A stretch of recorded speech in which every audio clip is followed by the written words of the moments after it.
Hey there, Tiffany here with Years of Years, and it's This Day in Disney for December 21st, almost time for Christmas. And today on this day, we are headed to 1937 with the premiere and first ever feature-length animated film by Walt Disney Studios, Snow White and the Seven Dwarfs. So this was such an exciting day for Walt Disney and all those many people involved in making this film happen. So this premiered at Carthay Circle in Los Angeles, California, and it featured the voices of Adriana Caselotti. We talked about her on This Day in Disney. She is her voice is Snow White, and then Harry Stockwell, and he was the prince, and we've also talked about him on This Day in Disney, so you could go check those out way back when we first were starting out. So those were first the couple of special Disney people that we talked about. So workers from the studio actually present Walt with a backyard child-sized dwarf cottage. They turned it into a playhouse actually from the set of, not the set, but what they worked with to get a life-like version of what they were drawing. So they presented that to Walt for his daughters at the premiere, and in attendance was some really cool big names: Charlie Chaplin, Douglas Fairbanks, Judy Garland, Marlene Dietrich, Fred McMurray, and he will later be a Disney legend because we know he's gonna be in some awesome films, but not quite yet. And then the columnist Luella Parsons said of this premiere and this day that one thing I do know is that this picture is the best Christmas present the children of Hollywood could possibly have. Wow, that's a great quote. And everyone was excited, really excited about what just happened, having an animated feature-length sound film. And Charlie Chaplin actually said, "I am convinced all of our fondest hopes are realized tonight." So yeah, I totally agree. I mean, think about all that's been created since Snow White and the Seven Dwarfs was released in 1937. So many animated films.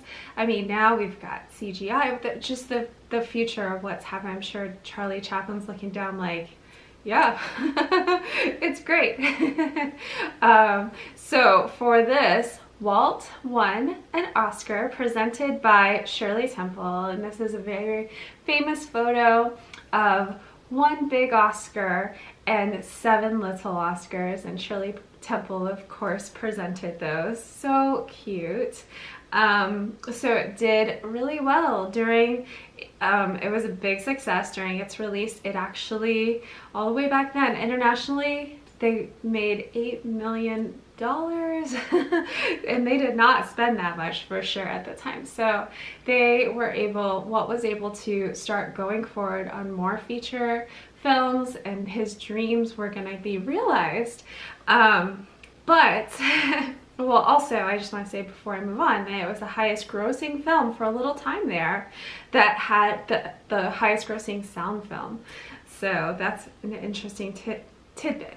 But during the production of the film, Walt had to mortgage his house. Roy, his brother, and Lillian, his wife, tried to talk him out of this project.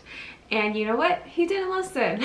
And aren't we glad he didn't? Because so much has come from the success of this film for the company. It really shot them into creating feature-length films, and even having the financial backing for Disneyland in the future. So to pitch this, he wanted to do Snow White. He had done Snow White as a play when he was a kid, and this was the film that he wanted to do first, and he pitched it to the animators. He was so excited. He acted it out exactly how he wanted it. He knew what he wanted it and how he wanted it to be. And you know, back then, he knew what he was talking about, because like I said, it was a huge success. Really cool. And so like I said, the animators, there was a huge body of animators who worked on this film. Some of them were very new, some of them have been there working on the Mickey cartoons and the silly symphonies, and some were in between. We have talked about many of these animators on here, and I'm sure that you've heard me say again and again, Snow White was one of the films that they worked on, because everyone came together to make this happen. I'm pretty sure, you know, it was just one of those things that it was new and it was hard work. They hadn't done it before, and you know how when something's new, it's just harder. So they had to bring everyone in and get all the help and so forth that they could to make this film happen. So lots of animators, and in fact, during it, they were trying so hard to make this a success and to be good, like to produce good animation. And so they actually started the drawing classes during Snow White at Art Babbitt's house. He, you know, they would go and try and draw models and things like that. And Walt got wind of it, and he wanted to bring it to the studio, and he actually said he would finance these art classes. They brought in Don Graham, who was an art teacher from Chenard, and he came in to teach them and to help them with their drawing there. So that's just a little tidbit of why, one, Snow White was so successful, but also that they continue to have so much success with animation, because they didn't just say, oh, you know, I have this job, I'm accomplished. They kept trying and improving their skills so that it could get better and better, and it did. You see that progression in cartoon, and you see it in their films as well. So this film was so important to so many people, and it actually was important to Brad's grandmother. She saw the release of this film. Her parents took her to Cleveland, Ohio to go see this film when it came out, when it was released, and it is one of her fondest memories of her childhood. And so I just think that's so sweet, and thinking of, you know, a family member just loving this film all the way back in 1937 and remembering how special it was. And so I love that, and that he shared that with me today. So the film actually received a standing ovation right there in the theater, and 6 days later, Walt and the Seven Dwarfs were featured on the cover of Time magazine, and then the New York Times said, "Thank you very much, Mr. Disney." And that just gives me chills. Such a different time period, but if you really think about it, this was huge, and everybody was excited, and it affected the whole world.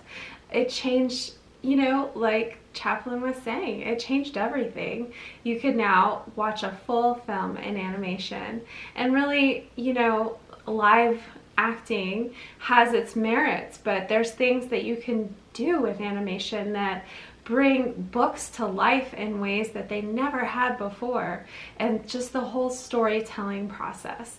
So this was huge, and this was a big day, and that's, you know, the film that changed it all for the Disney company too. So thank goodness, again, he didn't listen to his family or worry about money or any of that. He knew what he needed to do. He went forward with it, and it was a huge success. So that's it for this day in Disney. I hope you guys have a really awesome day, and we'll see you next time.